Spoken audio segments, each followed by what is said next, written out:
Bonjour à tous, bonsoir plutôt, puisqu'on est en fin de journée, enfin fin d'après-midi, mais déjà on a cette lumière blafarde d'hiver, mais bon, c'est pas grave. J'ai pas fait de petite décoration de Noël, j'aurais pu mettre des bougies, des choses un peu plus gaies que ce guéridon blanc, mais bon, on a que cette lumière pour maintenant. Voilà, si je m'approche trop, ça fait ça. Alors, nos amis du zodiaque sont là. On a vu les lions, les sagittaires, les sagittaires, pardon. Et nous allons aller voir tout de suite pour ce tirage fin d'année à qui ça va s'adresser. À qui le message de fin d'année, le message bonus, le tirage bonus va-t-il s'adresser? On y va, on est parti. Et je vous souhaite à tous la bienvenue si vous êtes nouveau. N'hésitez pas à vous abonner. Vous savez que en vous abonnant et en mettant dans la barre des commentaires je participe, vous pouvez gagner mon oracle ici même. Je suis en train d'en fabriquer des noirs et blancs là, j'ai envie de changer. Donc on est dans les tons, dans les nuances de gris on va dire. Donc n'hésitez pas à vous inscrire pour participer et gagner cet oracle. N'hésitez pas à me contacter pour une guidance personnalisée. Voilà, pour plein de choses, vous avez mon adresse mail, c'est joséphinesol22@gmail.com. Voilà, tout est dit et on va aller voir tout de suite pour nos amis vierges quelle va être la tendance de cette fin d'année. J'ai hâte et je suis curieuse de voir ce qu'il en est. On va te mettre le petit cœur, ami vierge, à côté de toi. On est parti donc avec mon oracle. Pour ceux qui ne le connaissent pas, voilà quelques images. Ouais, mais avec la lumière, c'est pas terrible le rendu. Voilà, quelques images de cet oracle fait maison. On y va pour voir ton état d'esprit déjà pour commencer. On y va, on y va, on y va. Quel est ton état d'esprit de fin d'année? Est-ce que tu as l'âme festive? Est-ce que tu as l'âme joyeuse? Est-ce que tu as l'âme... Comment est ton âme? Comment est ton état d'esprit? Comment est ton cœur? On va voir un petit ensemble. On zoomera sentimentalement, mais plus tard, vraiment vers l'approche des fêtes. On y arrive, hein, en même temps, il y a une semaine, mais on zoomera sentimentalement plus tard. Je vais voir jusqu'où ça nous emmène, parce que malheureusement, j'ai beaucoup de travail en ce moment en parallèle, donc je ne peux m'adonner aux vidéos que très rarement. Ah bah, on a la guérison. La guérison pour les gens que tu côtoies également. L'auto-guérison. La guérison universelle, on va dire. La salamandre, elle est capable d'enlever le feu, hein, de renaître, de se régénérer. Et en même temps, t'es là-dedans et tu accentues le trait. C'est-à-dire que tu as décidé et tu l'es énergétiquement. Maintenant, tu es un bienfait pour les autres. On va dire que tu es un baume pour le cœur, un baume pour le corps. Tu es un baume guérisseur à toi tout seul, ami vierge. On va dire que c'est ça. Donc ça se complète, ça continue. Donc il n'y a pas à dire je fais mon bilan pour la fin d'année. Tu es en plein dedans. Tu es quelqu'un qui fait du bien aux autres, qui est capable de travailler avec l'énergie, voire de faire des miracles avec l'énergie. Donc tu as bien compris et ça se confirme. Donc on va jalonner un petit peu ta fin d'année. On va voir comment ça se présente. On ne pose pas de questions mais pas d'intention. On va voir juste 3 cartes pour voir un petit peu, pour créer une petite histoire de cette fin d'année. L'histoire de ta fin d'année, quelle est-elle, ami vierge? On y va. On a le 4 de coupe. Bon, il y a eu de l'ennui, s'il n'y en a pas eu, on a besoin de sortir de... On commence je dirais pas à s'endormir sur ses lauriers, mais on commence à trouver le temps long. On est en passe, alors si tu es entre deux projets, certainement. Ça ne veut pas dire que tu n'es pas en train de rien faire, mais dès que la routine s'installe dans l'un ou l'autre de tes projets ou de tes, comment dirais-je, de tes travaux, de tes œuvres du moment, eh bien, tu trouves le temps long et t'es déjà ailleurs presque. Il y a quelque chose avec la guérison, mais là, on a peut-être envie de changer de public, on a peut-être envie de changer de milieu, les gens t'ennuient peut-être aussi, ça peut être ça. Les histoires des autres t'ennuient parce que tu te rends compte en étant guérisseur, enfin entre guillemets, hein, en faisant du bien aux autres, en étant peut-être dans l'écoute et que beaucoup de gens, de personnes, tu vois, tu côtoies, je vais te dire, un éventail large de... Si tu es dans les soins, et admettons, je vais prendre un exemple concret, tu vas me suivre. Les soins énergétiques aux personnes. Donc tu vas côtoyer un panel de personnes de différents horizons, de différents, voilà, qui ont des mots différents ou des histoires différentes. Et par là même, tu vas te rendre compte du décalage entre certaines histoires qui sont, tu vas avoir des gens qui vont, comment te dire, qui vont souffrir pour de moindres mots, et d'autres qui vont, au contraire, pour des histoires incroyables, voire sordides, euh, développer, être en résilience, tu vois. Et dès que tu retombes dans des gens qui ont tendance à se plaindre, pas pour rien, on se plaint jamais pour rien, mais je veux dire, à se plaindre pour des histoires, enfin, pour d'autres, alors que d'autres ont presque frôlé la mort, je ne sais pas si tu vois ce que je veux dire, eh bien ça va t'ennuyer profondément. Tu commences à comprendre que euh, les gens déjà ne sont pas au même stade d'avancement, voilà, et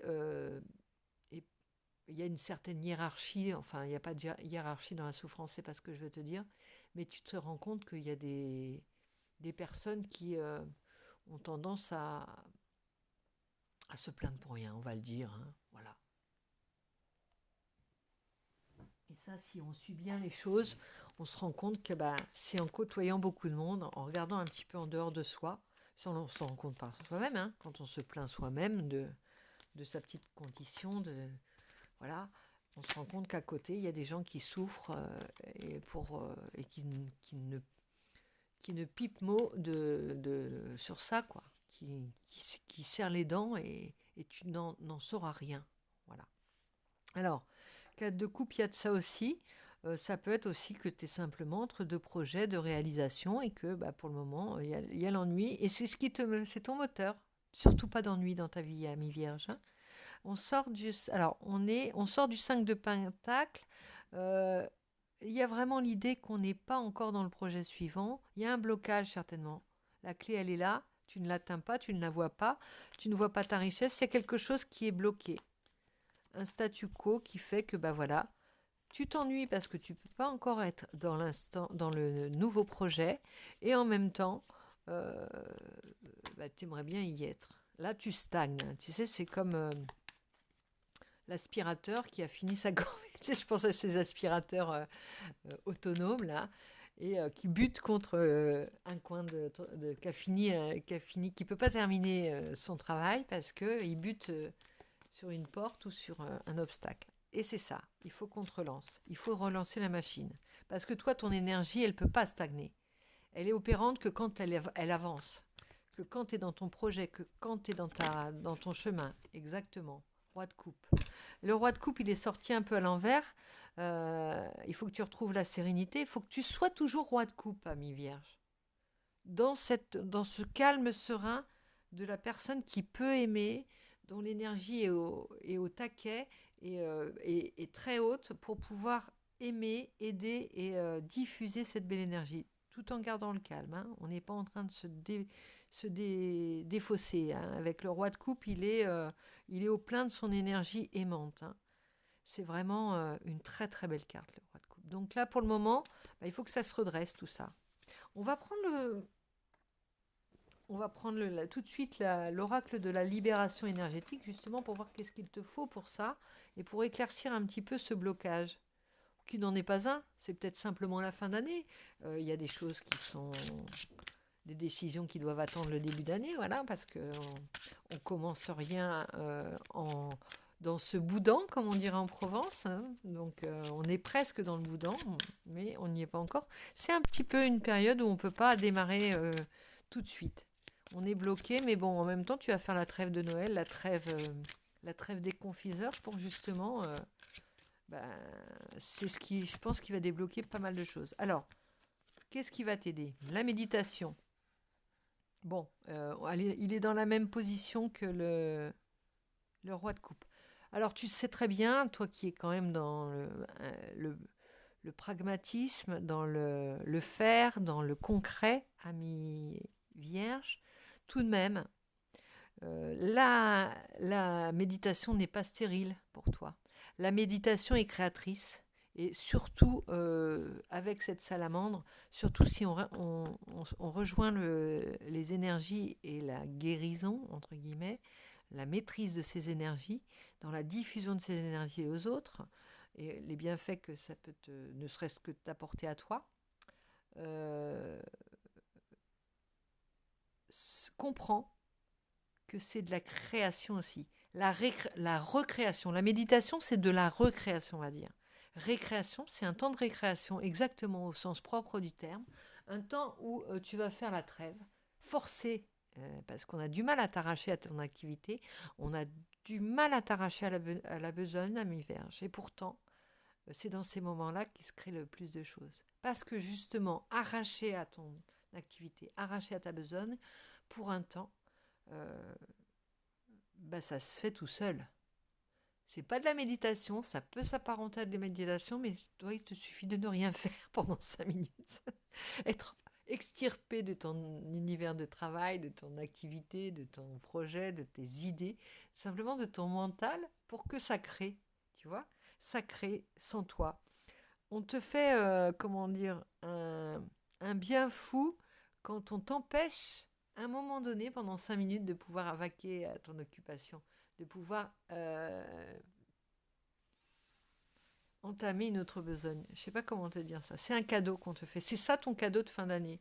Alors, il y a quelque chose. Alors, il y a peut-être trois. Il y a un truc qui va sortir justement au niveau de la gorge. Tu as le chakra de la gorge. On parle de chakra de la gorge. La gorge. Il y a quelque chose à dire. Il y a quelque chose qui va sortir. Il y a quelque chose qui va être dit. Parce que c'est bien de s'occuper des autres. Mais si tu es bloqué là, c'est que toi, tu as quelque chose qui doit sortir de ta. Voilà. Il y a Mercure qui m'attire là avec le Mercure qu'on a dit rétrograde, je crois, mais je n'ai pas suivi le ciel, là. J'ai pas suivi la carte du ciel, excusez-moi, je suis pas à jour au niveau de la carte du ciel. Mais bon, c'est peut-être simplement ce blocage de Mercure qui fait que, voilà, ça va permettre à des choses de sortir, et pas au niveau de tes mains, pas au niveau de ta besogne, pas au niveau de ton activité, tu vois. C'est quelque chose, voilà, si j'avais à imaginer ça, c'est comme un rot qui doit sortir après un bon repas. Voilà, un rot qui coinçait. Et voilà, ça permet la digestion. Ça permet l'intégration, l'assimilation de tout ce que tu as acquis tout au long de cette année. Ça va être grandiose, hein. J'ai hâte de voir ton début d'année. Tu me rends curieuse à chaque fois. J'ai presque envie de faire ton tirage de début d'année tout de suite. On va tirer quand même le Camelot, il a envie de causer là. Et puis en plus, il a son mot à dire parce qu'il est nouveau. Il a envie d'avoir voix au chapitre aussi, le Camelot. Donc on va sortir une carte du tarot pour voir la nouvelle situation. Qu'est-ce qui pourrait... Quel message va t'amener cette libération énergétique et qu'est-ce que ton chakra de la gorge va nous sortir du coup? Alors là, on a le 10 d'épée. Ouh, d'accord. Il y a des choses qui te sont restées en travers de la gorge, ami vierge. Hein.